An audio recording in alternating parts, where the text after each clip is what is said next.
You know, in the tech world, things move so fast. Choosing the right programming language can feel like trying to pick the right stock.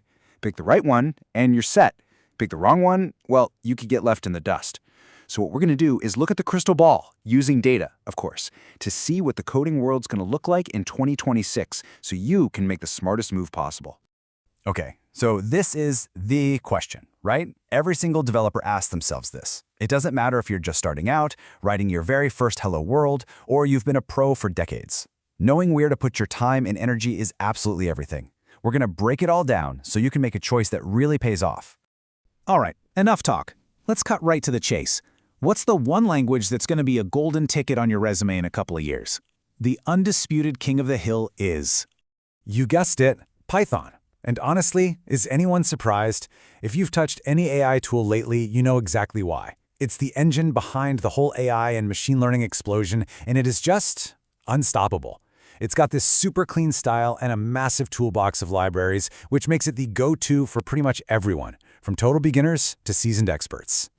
Okay, so Python is on top of the world, for sure. But it's not a one-man show. It's actually part of this power trio that basically runs modern software development. Let's dive into these top-tier contenders. So check this out. You've got the three heavyweights right here. Python, like we said, owns AI and data.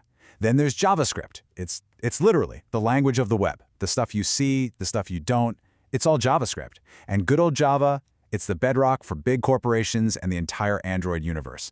These aren't just languages, you guys. They are massive, massive ecosystems. But hey, it's not all about the big three. There's this whole other level of what I'd call specialists. And if you can master one of these, you become absolutely indispensable in some really high-paying fields. Just look at these two right here. SQL.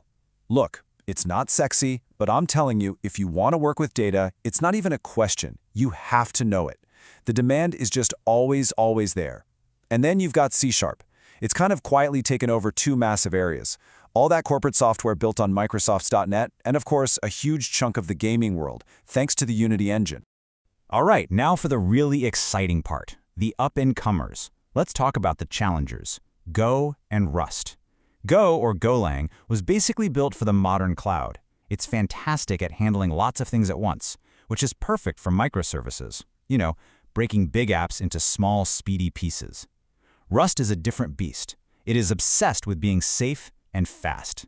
It actually stops you from making some of the most common and dangerous mistakes that other languages allow. That makes it perfect for stuff where you absolutely cannot afford a crash or a security flaw. Okay, so we've talked about the top dogs and the rising stars. But what about stability? I mean, not every language needs to be the hot new thing. Some of the old guard are still around for a very good reason. They are the foundation everything else is built on. Seriously, look at C and C++. They're what's running under the hood of your computer right now. They're in your operating system and the biggest blockbuster games, inside the little chips in your car. The growth isn't explosive because, well, they're already everywhere. And PHP, man, developers love to make fun of PHP, but it's still running a mind-boggling amount of the web, thanks to things like WordPress. There is a constant, steady need for people who can keep these essential systems running. So, what's the big takeaway here? It's that this isn't random. The popularity of a language is tied directly to the biggest trends in technology. AI is taking off, and it's pulling Python right along with it. The world is moving to the cloud, and that's what's fueling the fire for Go and Rust. It all connects. Okay, we've laid it all out there. The giants, the specialists, the rising stars, the old faithfuls. But now for the big question. What does this mean for you? How do you actually pick one? Here's the secret. Don't just pick a language, pick a path. You want to build awesome websites and web apps? JavaScript and TypeScript, that's your world. Totally hooked on AI and data? Then you need to be learning Python and SQL, period. Or maybe you want to build the super fast, reliable systems that power everything else. That's where you look at Go and Rust. And for those of you dreaming of building massive enterprise systems or the next viral game, Java and C# are your tickets in. You see, at the end of the day, a programming language is way more than just a bunch of commands and syntax. It's a tool to build a specific future. And right now, the world needs builders more than ever. So the real question isn't just which language should I learn, it's which future am I going to build?